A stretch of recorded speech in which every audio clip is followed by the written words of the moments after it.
Hello, everyone. Welcome back to Good Time at the Movies. I'm Wyatt. That's JP, and we have a fun episode today.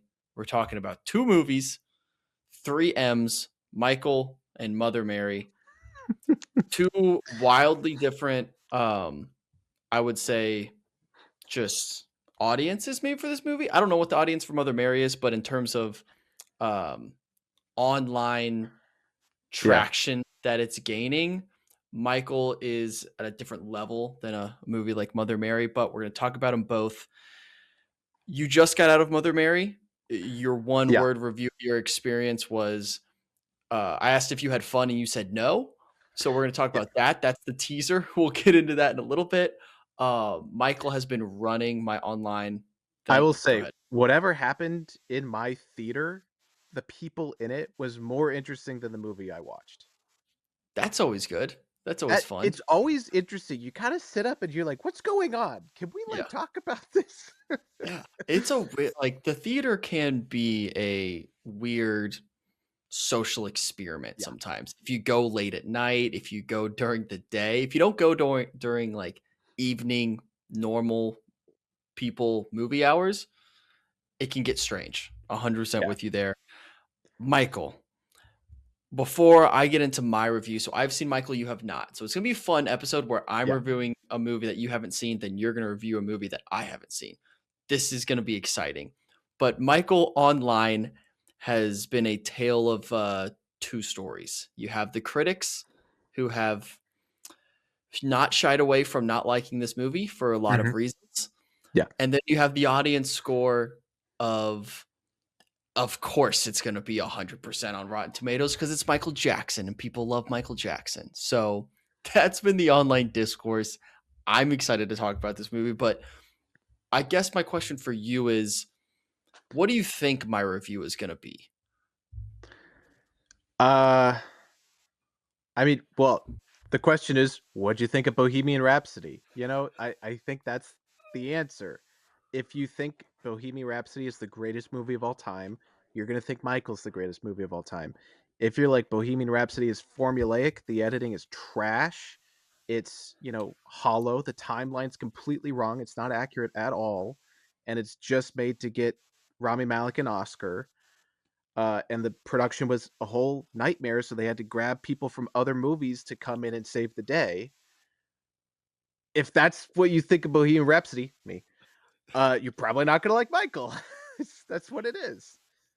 Yeah, no, I think that's been the comparison that's been thrown out a lot. I think there are a lot of similarities in those two movies. Mostly, I would say with Rami Malek getting awarded there. Jafar Jackson in this movie, I do want to say before I drag a lot of this movie, Jafar Jackson's incredible. Like he's really good as Michael Yeah. Jackson. And it's hard to like really say too much about him as an actor because this feels like a role that maybe this is the only role he could possibly ever play. Like I don't know Yeah. how his acting skills would translate to anything else. I don't. And maybe I'm way off there, but I do have to say he is quite impressive as Michael Jackson in this. So for the Straight Outta Compton movie, so I have already named, I think, the top 3 highest grossing music biopics. Michael is going to be one Mhm. of them. Straight Outta Compton, I think, had the highest weekend. It was better than Bohemian Rhapsody, but Bohemian Rhapsody made more money later on. Straight Outta Compton, that actor that played, oh wow, I should not have started this conversation. Ice Ice Cube, whoever the lead singer is that lead singer's son. So the question would be, what happened to him? Did he start an acting career? Uh, in terms of the guy that plays Michael, like, what's his path forward? Look to the actor from Straight Outta Compton. What happened to him? Because I think this is a very unfair premiere for your career. Because, Yeah. like, yeah, it makes a lot of money, and people are talking about you, your performance reviving this character. Uh, but it's like in the conversation already. There's no idea of a future. It's like, Mhm. you're here to do this, that's it. Yeah. And he So, does yeah. it very well, and I do wanna get that out in front. I think that's the one thing that everyone is universally on the same page about, that Mhm. Jafar Jackson is not the problem with this movie. Right. The pro the problem with this movie is everything else, and I have a weird analogy, so maybe bear with me a little bit. I think this movie is the Super Mario Galaxy for adults, and what I mean by that is Super Mario Galaxy comes out, and a lot of the reviews are it really isn't doing anything. It's just eye Yeah. candy Yeah. for kids. And then we justify that as this isn't for us, this is for children, whatever. Like fine, I guess. That's okay. It's going to make a ton of money. It doesn't have to be that deep. Now, Michael is that same thing for an older generation of eye candy. I know Thriller. I know Beat It. I know Yeah. these songs. This is It's fun. I'm it's having "Oh, fun. it's that, it's that. Oh, I It, know what that is." Yeah. it's that. Yeah. I, but we're not kids. We're adults. We have fully formed frontal cortexes. Well, Like, I let's, mean, Super Mario Galaxy is a video game that came out on the Wii how many years ago? Like, there are people our age and older that the Super Mario Galaxy movie was like a dream come true for them, and yeah. they are adults, and they did go see it without their children, and they loved it. It's the same. Oh. It's not movies for kids, it's just nostalgia, Hmm. and that is the name of the game for making a billion-dollar movie right now. Top And Gun I just, Maverick. there you go. And I Yeah. just think, I think my main argument there is we should expect better from a Yeah. movie like this, where I'm not going to expect a 10-year-old who goes to see Super Mario Galaxy to be like, you know what, it was cool and I liked it, but the plot, it didn't dive deep enough. Like, Yeah. I'm not expecting them to expect better, but we should expect better. And you said the word hollow earlier. Mhm. I think that's a great like one word summation of what this movie is. Another way I I'm would, seeing it yeah, everywhere. I'm seeing that yeah. word everywhere. Yeah. The way I would describe it is like I had a very fun time at the movies. Mhm. It's a weird like Yeah. it's a weird dichotomy there where I had fun. I enjoyed it because Michael Jackson's super cool. Michael Jackson's cool and makes cool music. The problem is that was the plot. The plot was Michael Jackson is cool and makes cool music. Mhm. We knew that already. We didn't learn anything. We didn't dive deeper into a character and a person that is so iconic. They didn't ask any questions about Michael Jackson. It was just he's super talented and cool. Remember? Yeah. Like that was it. And it's frustrating that way where you're frustrated after the fact. In the moment, you're going to have a great time. You're going to see cool visuals of music videos you remember or you've seen on YouTube before or just music you enjoy. So it's hard to properly rate this movie. I get it like a 3 out of 5 just because Mhm. it's Michael Jackson, it's good music, and that's it. But it leaves you wanting more. I described it to my friends as it's like a really cool kiddie pool, and I know how this analogy sounds given the subject matter, but it's like Rough. Yeah. you're a really cool kiddie pool with like fountains and stuff. And if you only know that that exists, it's great. But we know there's like a really deeper pool with water slides, 10 feet deep, diving board just across the street there. We know that that movie could exist. So it makes this one less satisfying. If it Yeah. was just in a vacuum, like this little kiddie pool of like fun lights and cameras and music, that's great. But we Yeah. know there's a deeper story here that they're not covering it. I don't even think this movie had to go in the direction that some people are wanting it to. Some people obviously want it to cover the entire lifespan, go into allegations, all of that. I don't even think Yeah. it had to do that to be a better movie than what we got. It just had to ask a question. It asked nothing of who is Michael Jackson? How did he get here? It doesn't dive into any aspect of his life enough to make it interesting. It does The only thing it does is it tackles a little bit of him and his father. That's the only like actual Yeah. storyline that they try to address or speak on a little bit, and they don't even do a great job of that.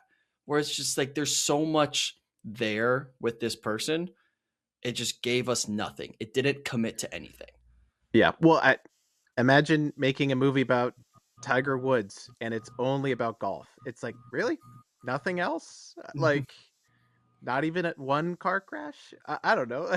Like, it's when you cherry pick what you show in a biopic, you are sanitizing the person. You're making them a symbol, a cartoon, a billboard. You're not making them a human being. Mhm. And this movie, all the behind the scenes drama is just proof that money, that's what it is. And lawyers are really good at their job. Lawyers are really good at their job. And I wanna talk about Lawyer real quick. okay, There's Miles Teller's character yeah. in this movie is Michael Jackson's lawyer in real life. It's a real life character. He's in this movie for some reason. I still don't know what that reason is. And they make him seem like the most important person in Michael Jackson's life. And apparently it's because his actual lawyer was very involved in the making of this movie and cast Miles Teller to play himself, which That's I'm I'm gonna crazy. take the cap because I would do the same thing. If one of my, like, business partners was making a movie about his life and I could be in it, I'm casting someone like Miles Teller and I'm making myself part of the central plot line. So, I'm not gonna fight him on that because I would do the exact same thing, but it is hilarious that that's the reason Miles Teller's character even exists in this movie. Is this the estate lawyer that made this movie into 2 movies? It was I supposed to be don't know. one 4-hour movie with the allegations? I don't know, and I'm assuming Michael Jackson is someone with multiple lawyers, so it could be, could not Yeah, be. I don't. it was a lawyer of the estate, I think. Mhm, And that's the thing. Whenever there's a biopic and the estate of the deceased subject is involved, immediately it's like, okay, this is not gonna be an honest movie. It's not. mhm. So yeah. Well, so I try to think of what Michael Jackson himself would think of this movie and, like, what he would have issues with, because it does spend the entire movie just saying this man is the greatest and he's phenomenal, which can be true for a lot of this movie. But I think one thing it does poorly is it almost undervalues his talent in a way by saying, "Oh, he was just born like this and he has this natural talent." It Mhm. diminishes how much work goes into becoming a star that Michael Jackson did. He's one of the greatest pop stars probably of all time. And the whole time we're with this character is, man, he just has his voice. It's like one-off lines like this. He was born with this, and it's just, of Yeah. course, like everything was given to him because he was born with this talent. When I think it'd be interesting to dive into like the psyche of someone who grew up that way, who Mhm. grew up Jackson 5. You're the lead singer at like 8 years old, and then you're living your entire life in the spotlight at that age, and it does a little bit. It teases you a little bit how he has these animals, which I didn't know he was the biggest animal guy in the world. And there's one The line. chimpanzee, yeah. I don't know too much about Michael Jackson, so I was hoping to learn Mhm. something. I didn't learn anything. It gave Oh, me yeah. little nuggets of, oh, he's weirdly into animals. But the one line he says, basically, like, these are my friends. I don't have friends my age. They're not like me. No. So I hang out with these animals, which it's really weird in the movie. They have the CGI monkey running around, but he's like, these are my friends. And that line right there, I was like, that could be a movie of like this Yeah. man who the psyche of this person who grew up in the spotlight like this and has this immense talent. What does that do to a person? And it just doesn't interrogate that enough at all, Yeah. to be honest. And I it's feel like just frustrating. if you're doing a music biopic on a real singer, because the best, like, music biopics are about fake musicians, you know, Inside Llewyn Davis, Almost Famous. That Thing You Do. Those are the best ones, and they're inspired by real artists, but they're not about them. But if you were gonna do, like, a legit biopic, you gotta be, like, super granular, super specific.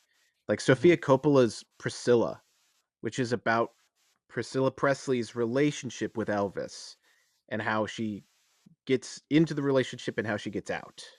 It's very, you know, bottle like, ship in a bottle of a movie, and it works really well. Yeah.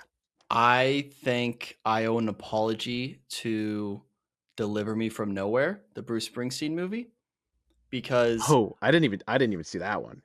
I am higher on that movie than most, and Okay. I think it does exactly what you want it to do, where it has a very singular focus. It's about the writing of one album One for album. Yeah, Springsteen. yeah, yeah, Now, if your argument is it's boring and it's just not an exciting movie, that's true. It's a depressing movie. It's slow and you could argue boring.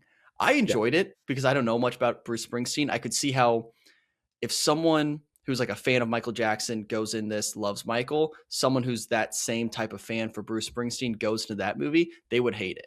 I totally I understand that. I heard Michael has all the fanfare. They, like, redo the Thriller music video and everything, and the chimpanzees there and all that. I heard, the Springsteen movie does not have the fanfare for people that like that album. That's what I heard, Yeah. and I I feel get like that. okay, so you're going in neither direction. You have no fanfare and you're like but, Yeah, that's a good point. It's not showy. It's not, "Hey, look, Bruce Springsteen being Bruce Springsteen."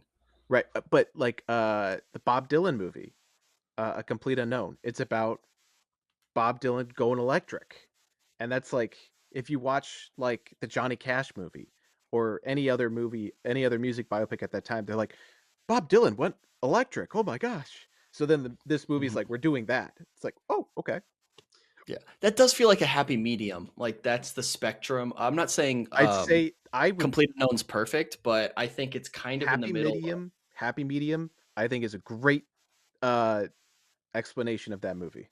yeah. 100%, It's Happy because Medium. on one end of the spectrum, you have Delivery from Nowhere, where it's just boring, no fan service movie about a guy making an album. And then you have Michael, that's all fan service. Look how cool this artist is with no depth whatsoever. You have a Yes. Complete Unknown is kind of in the middle of that. I'm not saying Mhm. it's a perfect movie. It's not a perfect biopic, but it does but a little bit of both of those things. So, Yeah, but if you're gonna no, make a movie about a real musician writing one specific album, you better have all the inside jokes about that album, so his mhm, fans that like that album enjoy it, and that's not what Delivery from Nowhere yeah, had, apparently. That's what I keep yeah, hearing about that movie, is real Springsteen fans that love that album are like, "Where's the fun part of like, I like yeah. those songs, let me hear those songs." Yeah. It's so interesting for me to compare those 2 movies, Michael and Deliver Me From Nowhere, because if you ask me which movie I had more fun at, it's Michael, Yeah. 1,000%. I yes. Yeah. But Deliver From Nowhere, I think is a better movie, but is that how I should be judging this? Like, I had a good time. I wanna Yeah. experience fun times at the movies.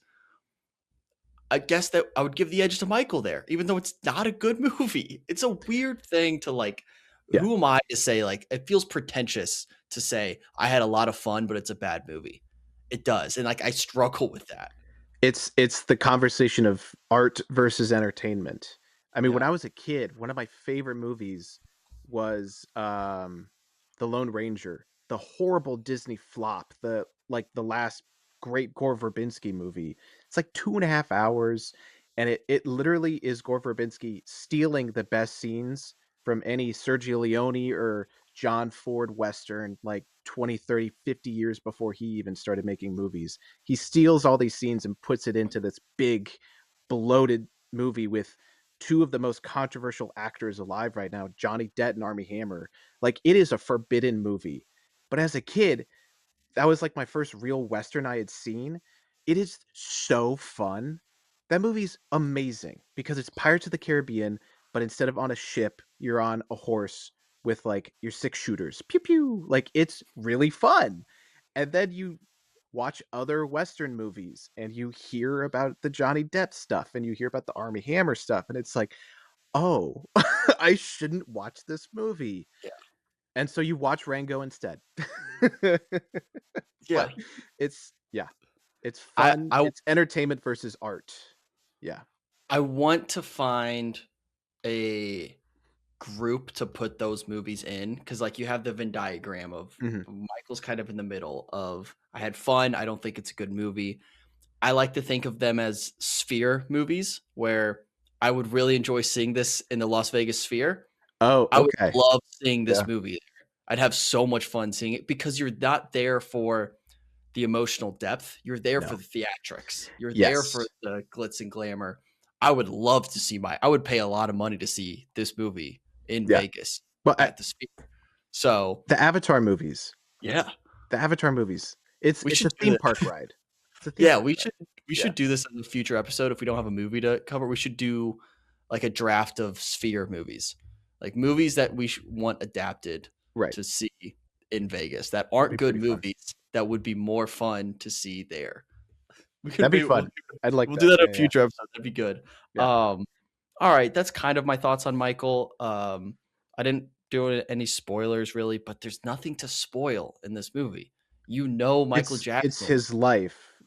Yeah, like you It's could the good read parts of his his life. It's the yeah, good read parts. the first 2 paragraphs of his Wikipedia page and you got the movie. Yeah. That's it. But Yeah. again, it's a fun time. You're not going to enjoy like you're going to enjoy yourself.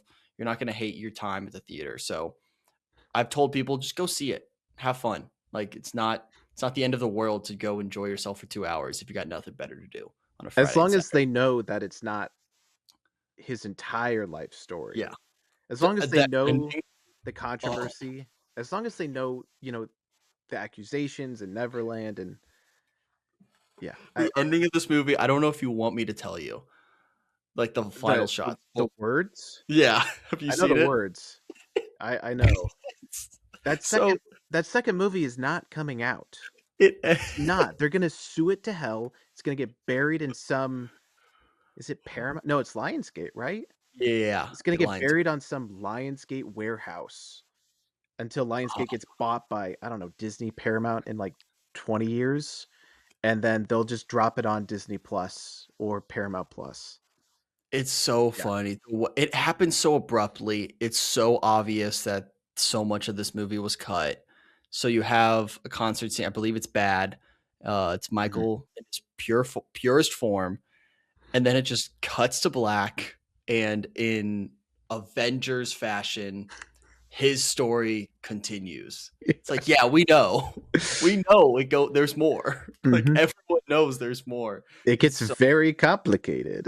we're like, what are they gonna do for a sequel? Just do all the bad stuff and be like the darkest movie ever? Yes, which Like, is why it's not coming out. it's just the Neverland documentary. Yeah, That's the sequel, yeah, unfortunately. yeah. So, anyways, that's my thoughts on Michael. We can move on to Mother Mother Mary, Mary. which sounds like maybe wasn't as fun of an experience. I saw 2 movies this weekend.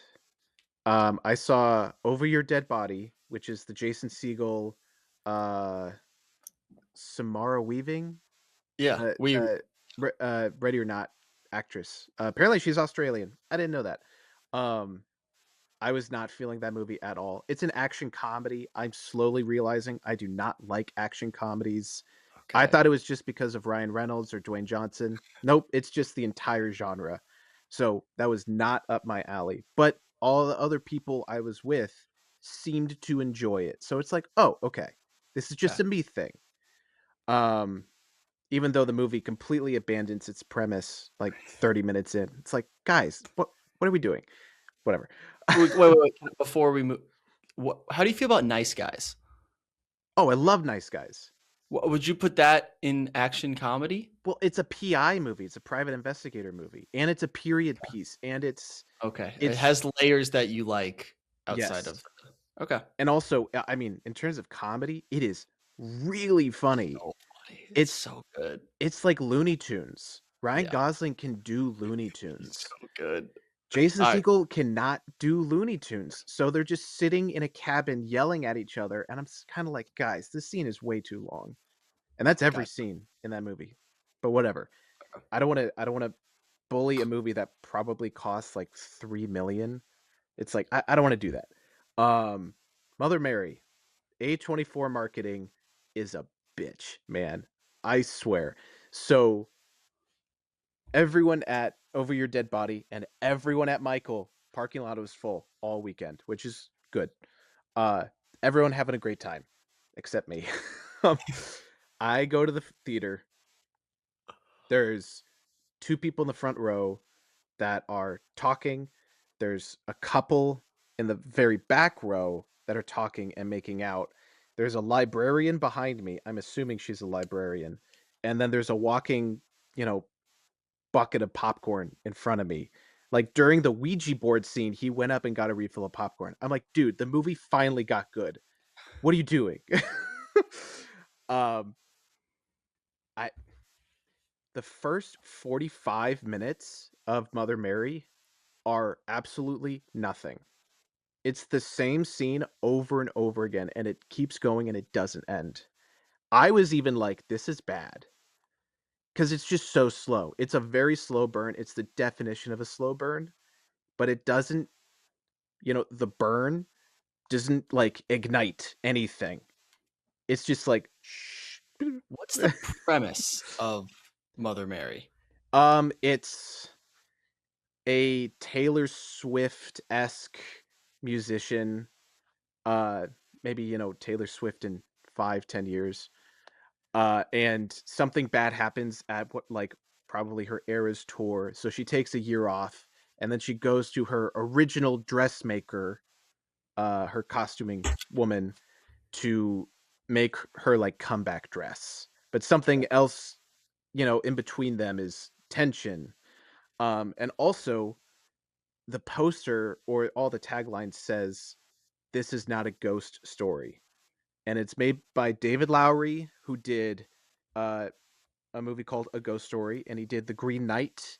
So he's very good at making fantastical, supernatural scenes and iconography and imagery. So you're going and thinking it's an A24 ghost story about Taylor Swift. And for the first like 50 minutes of the movie, it's like, okay, so that was a lie. This is just two women, hashing out their dirty laundry to each other for 45 minutes. That's it. And so the 2 people in the front row got up and left. They're like, "What is this?" Actually, They oh, nice. they left. Um, the couple in the back were kind of talking, and I think the girlfriend was like, "Is this a scary movie?" Because the opening shot is like, "Oh," and then A24, so it's like, "All right, cool, A24 ghost story. Here we go." So she's like, "Is this a scary movie?" So they start making out. Once the credits rolled, I looked up. She was passed out. She was asleep. She slept through most of the movie. And for some reason, when the 2 people in the front row left, like 5 minutes later, a police officer came in and just checked us out. And if everyone Nice. else was asleep, I was just kind of like bored. So I was watching the police Yeah. officer. I was like, "Hello? What are you doing here?" I don't know what's happening. It's a Sunday night, like, my god. Yeah, so, like, all of that was happening in the theater, and I was just kinda like, "This is more interesting. What is happening on the screen?" And then, I swear, like 55 minutes in, the movie gets good, and it's great for 30 minutes, and then Nice. everything after that is just kind of a meh. So, it's almost a 2-hour movie, and I would say 30 minutes are worth watching. Okay. Highly very disappointing. I own The Green Knight on DVD. I love David Lowery. I don't know what this was. And this is Anne Hathaway, correct? Anne Hathaway. This is the start of Anne Her Hathaway's year. She has yeah, 4 her movies this summer. year. She's got Yeah. well, her week. She's Mother Mary, and then Devil Wears Prada comes out in 5 days. Yeah. So it like rough start. Rough Tough. start. But to be fair, I don't think anyone's gonna remember it. in terms No. of Devil Wears Prada 2 is gonna come out, and we'd be like, "Wait, Anne Hathaway was already in a movie this year? What are you talking about? Yeah, Never heard of her." and they cut Sydney Sweeney out of Devil Wears Prada 2, which is like She was breath supposed of to be in it? breath of fresh air, but also she was supposed to be in it? What? Yeah, Was I it a had no commercial for her lingerie brand? It probably was. So thank God they cut that out. Um, but that's a, a sense of dread because I actually watched Devil Wears Prada. I think it's on Netflix right now. I watched it for the first time. Fantastic I've movie. never watched it. You have to I'm watch it. watching it this week. I'm watching it It's this week. I'll put my yeah, review up on our TikTok. I'm excited. it's fantastic. We So I'm kind of worried about the sequel. I'm now worried because why is there a sequel? The way because the first one ends is like, why is there a sequel? now you've built up goodwill for Devil Wears Prada just to be disappointed a week later. Yes. Imagine people who've been waiting years for Years. the sequel. Yeah. They're going to be the ones potentially disappointed. But who Yeah. knows? Maybe it's good. I'm going to see it soon. I'll So see it. I'll see it. that'll probably be the next movie we review. Yeah. I coach high school tennis for those listening who don't know. There's rumors we may be taking our high school team to go see this. It'll be very That's fun, funny. like a team And then bonding experience. you should take all of those Catholic girls to see Mother Mary because Don't they're think not ready for that. don't think I can get away with that one. Yes, that would be really Speaking funny. of Sydney Sweeney, are you tapped into Euphoria? I'm not. I tried to watch the first episode, not even on HBO, through, other means. That's how I'm Mm, watching all the Prime Video shows right now, by the way. nice. Um, I couldn't even make it 20 minutes into the first episode of season 3. Okay. When you have Zendaya and also porn star turned actress Chloe something, um, gagging and shitting in front of a camera as entertainment, it's like, is the director jerking off on set? What the fuck is this? And like not in like an interesting way either. It's just kind of like it's meant to make you uncomfortable for no other reason. Yeah. So it's like, no, I'm not gonna let you You win. win if I watch this. Yeah. Yeah, yeah. So it's like, no. Um, That's very, very stupid. Yeah. what I feel like this is a good time to catch up on what other TV shows are you watching right now? I'm tapped into a few actually, but what are you I've watching? I've burned through all of the Amazon shows right now. Fallout season 2, The Boys season 5, Invincible season 4. Um, yeah, they're fun. I've never got into Invincible. I've heard good things. It's just not for me. I know it's not, so I'm not gonna try to cosplay as someone who would enjoy Mm, that. But yeah. I've heard it's great. So if The that's for you, phenomenal. the problem is I don't see myself as a nerd. Like I go to art theaters and I enjoy paintings and all this stuff because it's like that's not nerd stuff. That's like art. Ooh, Mm, prestigious, elitist, whatever. Like I'll go see a 3-hour German film about women haunting a house for generations. 100%. And then once it's time to watch a TV show, it's like, "Oh yeah, superhero video game." It's like, "Son of a bitch." yeah. Oh, I want to hear some nerd shit is I am totally tapped in to Daredevil Born Again season 2. Daredevil I Born Again, and, Yeah. I out of all the shows that we've mentioned, this one is, like, the best. Maul Shadow Lord. The Darth Maul TV show is fantastic. I think there's 4 episodes left of the season. It is amazing. Hell yeah. Yeah. I'm I'm That's really some nerd enjoying shit, though. If like you, like, know Star Wars stuff, there's one character that the second she showed up, it's like, "Holy shit, she's canon." Like, it's kind of embarrassing that I was like, "Oh my god." if you've ever asked yourself the question, "Wait, is this canon now?" It's nerd shit. That's It straight nerd shit, and I'm Yes. with you. I do the same Yes. thing. I like Yeah. again, I'm trying to be quiet about it with Daredevil because I do think this season's fairly good. There's some hiccups, but Yeah. for the most part, I'm enjoying myself.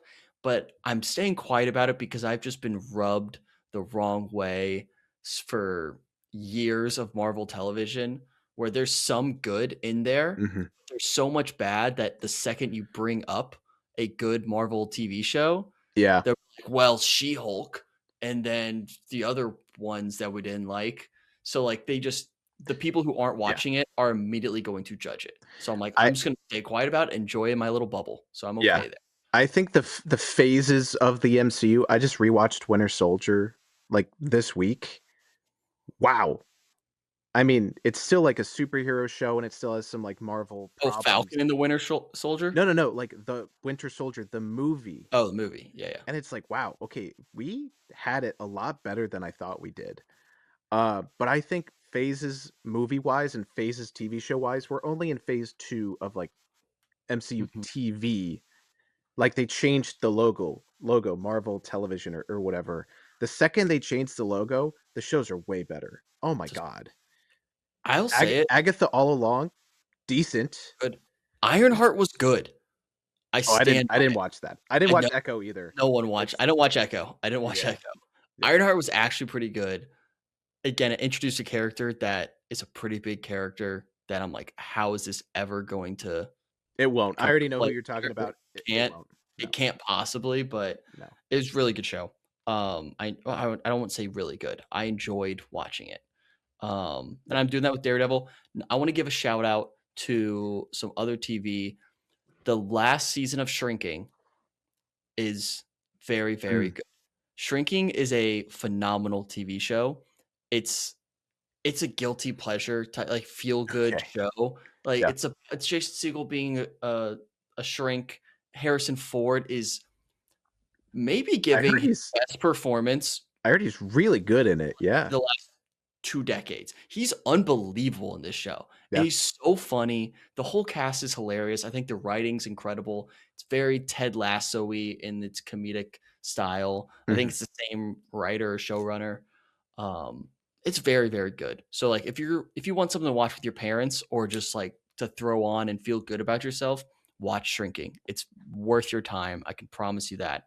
And Yeah. along the same lines, I think there's 6 episodes out now. Rooster. I knew you're gonna bring up Rooster. Yep. Rooster is Yeah.